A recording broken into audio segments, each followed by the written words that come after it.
Environmental resistance inside the Trump administration hit new heights this week as a group of federal scientists leaked a draft of a sweeping climate change report to the press, pushing the study out into the bloodstream before their superiors had the chance to alter or approve it. The incident marks the latest in a series of clashes between top administration officials and scientists within the government, some of whom contend that the White House is actively trying to bury science related to global warming. The latest study was written by scientists from 13 federal agencies and has not been made public, though the New York Times obtained a draft on Monday evening. While most of the study seems to reiterate what a host of other climate change research has said, it makes the case that global warming is getting worse and that significant action must be taken. Several of the authors said anonymously that they believe the report would never have seen the light of day had they waited to go through the proper channels. Evidence for a change in climate abounds, from the top of the atmosphere to the depths of the oceans, a portion of the study reads.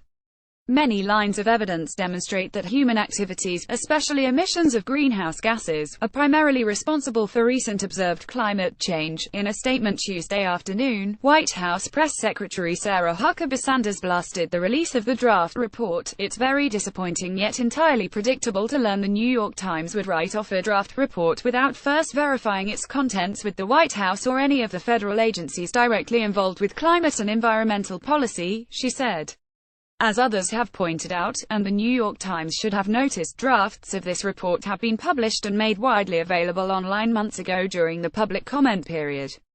The White House will withhold comment on any draft report before its scheduled release date. The Environmental Protection Agency and other agencies must sign off on the report, which, if released, would be part of the quadrennial National Climate Assessment mandated by Congress.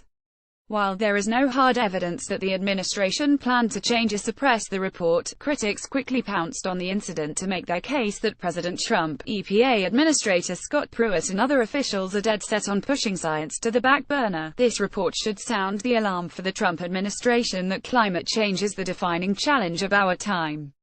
Instead, Trump is willfully denying and misleading Americans on an urgent threat to our national security, our economy and our well-being, said Adrienne Watson, a spokeswoman for the Democratic National Committee. Democrats are fighting for a clean energy economy to help create good-paying jobs and make clean energy accessible to all. The report was leaked on the heels of other cases in which administration scientists and other employees went to war with their bosses. Earlier this month, Elizabeth Sutherland, former director of the EPA's Office of Science and Technology, announced that she would retire and was leaving under protest over proposed EPA budget cuts.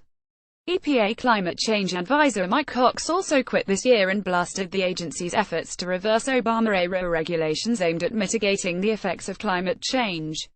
Other EPA employees have been quoted, often anonymously, taking shots at the administration.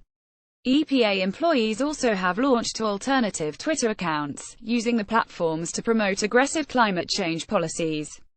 Administration officials, including Mr. Pruitt, Energy Secretary Rick Perry and others, routinely have said they believe the climate is changing and that human activity has had an impact, but they have stopped short of saying humans are the primary drivers of global warming.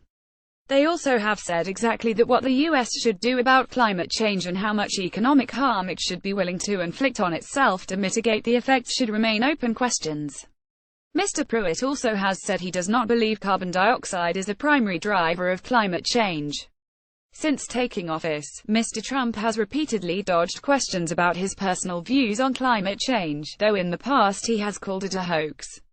Some analysts say the tension between scientists and top administration officials shouldn't be surprising given the White House's push to reverse virtually all Obama-era climate regulations, withdraw from the Paris Climate Accord and take other steps that environmentalists say will deeply harm the country and the planet. Why would Mr. Trump want to issue a national climate assessment, which clearly states that America is being harmed badly by human-caused climate change, when he and members of his cabinet are actively ignoring and/or distorting the truth about climate change, said Edward Maybach, director of the Center for Climate Change Communication at George Mason University. While casting doubt on the impact of carbon emissions and other human activity on the climate, top officials also have stressed that they are not trying to shy away from the conversation. Mr. Perry, for instance, challenged the idea that he and other officials are unwilling to talk about global warming. The climate is changing. Man is having an impact on it. I've said that time after time, the idea that we can't have an intellectual conversation about just what are the actual impacts, he said in remarks at the White House this summer. Why not have a conversation about that? What is the other side? The people who say the science is settled, it's done. If you don't believe that, you're a skeptic, and I don't buy that. This is America. Have a conversation. Let's come out of the shadows of hiding behind your political statements, and let's talk about it. What's wrong with that? I can be convinced, but why not? Let's talk about it.